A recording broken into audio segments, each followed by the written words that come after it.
ಜನ ಹೇಳ್ತಾರೆ ಇವತ್ತು ವುಮೆನ್ಸ್ ಡೇ ಅಂತ. ಹಾನೆಸ್ಟ್ ಆಗಿ ಹೇಳ, ಪ್ರತಿದಿನನೂ ಕೂಡ ಒಂದು ಅಪ್ರಿಸಿಯೇಷನ್ ನ ವುಮೆನ್ ಡಿಸರ್ವ್ ಮಾಡಿರ್ತಾಳೆ. ಯಾಕೆ ಅಂತ ನೀವು ಕೇಳ್ಬೋದು. ಎಲ್ಲಾರು ಹೇಳೋಕ್ಕಿಂತ ಬೆಳಗ್ಗೆ ಎದ್ದು ಎಲ್ಲಾರನ್ನು ಕೇರ್ ಮಾಡ್ಕೊಂಡು, ಫ್ಯಾಮಿಲಿ ಬ್ಯಾಲೆನ್ಸ್ ಮಾಡ್ಕೊಂಡು, ರೆಸ್ಪಾನ್ಸಿಬಿಲಿಟೀಸ್ ನ ಮ್ಯಾನೇಜ್ ಮಾಡ್ತಾ, ಅವಳ ಡ್ರೀಮ್ಸ್ ನ ಫುಲ್ಫಿಲ್ ಮಾಡಕ್ಕೋಸ್ಕರ ಹೋರಾಡ್ತಾನೆ ಇರ್ತಾರೆ every day. She may be a mother, wife, daughter-in-law or friend.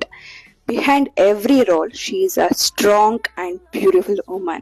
ಯಾವತ್ತೂ ಕೂಡ ಆ ರೋಲ್ಸ್ ನ ಸ್ಟಾಪ್ ಮಾಡ್ಬೇಕು ಅಂತ ಅವಳು ಯಾವತ್ತೂ ಮಾಡೇ ಇಲ್ಲ. ಶಿ ಕೀಪ್ಸ್ ಗೋಯಿಂಗ್ ಅಲ್ವಾ? ಎಲ್ಲಾರನು ಎಂಡ್ಲೆಸ್ ಆಗಿ ಪ್ರೀತಿ ಮಾಡ್ತಾ, ಅವಳ ಸ್ಟ್ರೆಂತ್ ಸೈಲೆಂಟ್ ಆಗಿರುತ್ತೆ. ಹಾಗೆ ಅವಳ ಸ್ಯಾಕ್ರಿಫೈಸ್ ಅಂತೂ ಅನ್ನೋಟಿಸೇ ಆಗೋಗ್ಬಿಟ್ಟಿರುತ್ತೆ. So today, let's celebrate her. But remember one thing, she deserved love, respect, appreciation every single day, not one day. Because a woman does not need one special day. She makes every day special. What do you say?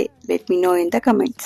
So my dear women, let's celebrate every day is our special day. ಯಾಕ್ one day ಮಾತ್ರ ನಮ್ day ಆಗಿರ್ಬೇಕು ಅಲ್ವಾ?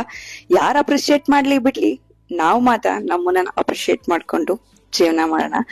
Happy women's day to every strong and beautiful women out there. Have a nice day. Take care. Bye by.